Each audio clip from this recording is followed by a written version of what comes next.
Bismillahirrahmanirrahim. Assalamualaikum warahmatullahi wabarakatuh. Syukur alhamdulillah kita bisa berjumpa lagi di channel ini. Saya berharap dan berdoa semoga saudaraku semuanya selalu diberikan kesehatan, dilapangkan rezekinya, dan diberi keselamatan dunia dan akhirat. Amin ya rabbal alamin. Salawat dan salam kita semoga Allah sampaikan kepada junjungan kita, Nabi yang agung dan mulia, Nabi Muhammad sallallahu alaihi wasallam. Allahumma salli ala sayyidina Muhammad wa ala ali sayyidina Muhammad.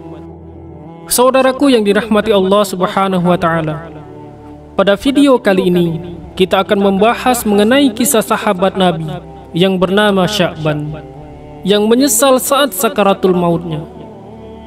Lalu apa yang disesalkan oleh Sya'ban? Simak video ini sampai selesai agar kita dapat mengambil manfaat dari kisah ini.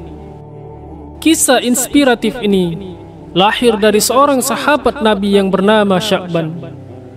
Namanya tidak begitu menonjol seperti sahabat Abu Bakar, Umar bin Khattab, dan lainnya. Sya'ban adalah sahabat Nabi yang unik. Semasa hidupnya, ia selalu datang ke masjid sebelum sholat fardu dan selalu mengambil posisi pojok masjid untuk iktikaf. Kebiasaannya itu sudah diketahui oleh Rasulullah dan para jamaah. Alasannya agar tidak mengganggu jamaah lainnya yang ingin beribadah. Sya'ban selalu datang ke masjid sebelum waktu sholat tiba. Ia mengambil posisi paling pojok di masjid saat sholat berjamaah karena tidak ingin menghalangi orang lain yang ingin beribadah di masjid. Rasulullah SAW dan para sahabat lainnya mengetahui kebiasaan Sya'ban. Suatu hari, Sya'ban tidak ada di masjid untuk melaksanakan sholat subuh. Rasulullah mencari dan bertanya-tanya, kemana Sya'ban? Tetapi tidak ada seorang pun yang tahu kemana dan kenapa Sya'ban tidak ada di masjid untuk melaksanakan sholat subuh seperti biasa. Karena ingin menunggu Sya'ban, Rasul pun menunda sholat subuh sebentar. Akan tetapi Sya'ban tidak hadir. Akhirnya Rasulullah mulai melaksanakan sholat jamaah subuh. Karena khawatir jika terlalu lama menunggu, sholat subuh berjamaah akan terlaksana terlalu siang. Seusai menyelesaikan sholat berjamaah, karena khawatir takut terjadi apa-apa kepada Sya'ban, Rasulullah hendak pergi ke rumahnya. Rasulullah bertanya kepada para sahabat yang hadir di masjid, adakah yang tahu di mana rumah Sya'ban? Salah satu sahabat mengetahui di mana persisnya rumah Sya'ban. Akhirnya Rasulullah dan para rombongan bergegas ke rumah Sya'ban. Lokasi dari masjid ke rumah Sya'ban ternyata cukup jauh. Sesampainya di sana, Rasulullah mengetuk pintu rumah itu dan keluarlah seorang wanita. Rasul bertanya, benarkah ini rumah Sya'ban? Iya benar, saya istrinya. Bisakah kami bertemu Sya'ban? Tadi pagi ia tidak hadir pada saat salat subuh berjamaah. Wanita itu kemudian terlihat sangat sedih. Sambil meneteskan air mata, ia menjawab pertanyaan Rasulullah.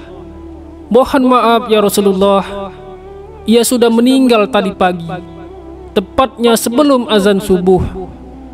Inna lillahi wa inna ilaihi raji'un.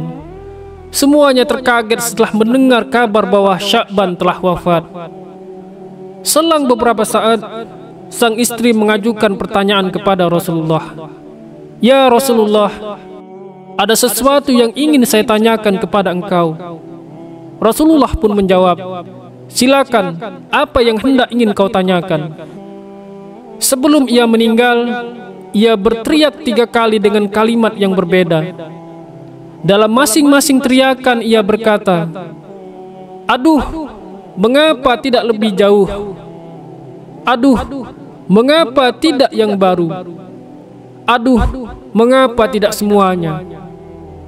Rasulullah kemudian menjelaskan secara rinci bahwa ketika sakaratul maut, seluruh amal perbuatan ditayangkan ulang oleh Allah dan tidak ada yang bisa melihat hal tersebut kecuali Sya'ban.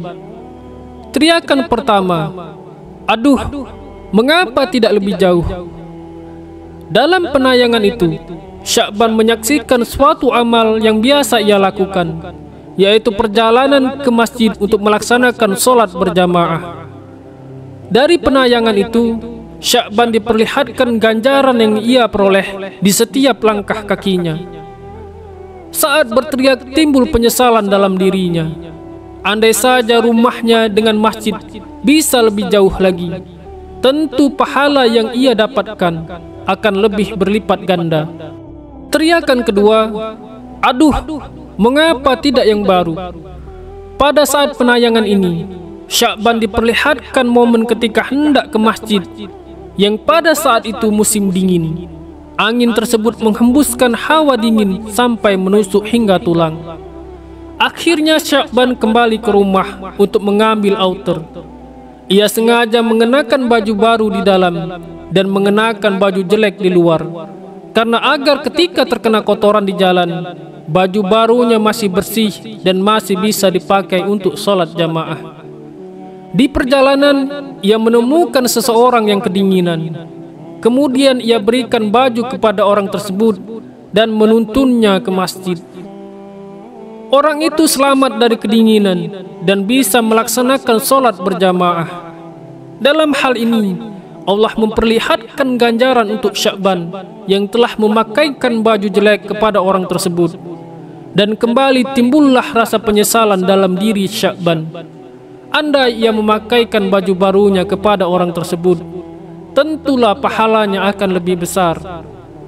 Teriakan ketiga, aduh, mengapa tidak semua? Ketika itu, Sya'ban hendak sarapan dengan sebuah roti dan susu. Roti itu dicelupkan ke dalam susu hangat sebelum dimakan. Pada waktu yang bersamaan, sebelum menyantap sarapan itu, datanglah seorang pengemis yang menghampiri rumahnya untuk meminta makan. Pengemis itu mengaku bahwa sudah 3 hari belum makan. Rasa iba Sya'ban kemudian membuatnya memberikan sepotong rotinya kepada pengemis, sekaligus membagi susu hangatnya ke dalam 2 gelas yang sama banyak. Allah pun memperlihatkan pahala yang ia terima ketika memberikan sebagian dari roti dan susunya. Hadir rasa penyesalan dalam diri Sya'ban. Pasalnya, andaikan ia memberikan semuanya, maka pahalanya jauh lebih besar lagi.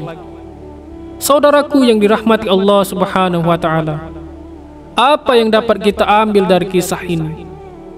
Salah satunya yaitu kemuliaan hati, kedermawanan, keikhlasan dalam beribadah, berlomba-lomba pada kebaikan, dan bersedekahlah dengan yang baik. Wallahu alam bisawab. Demikian yang dapat saya bagikan. Semoga bermanfaat untuk kita semua. Wassalamualaikum warahmatullahi wabarakatuh.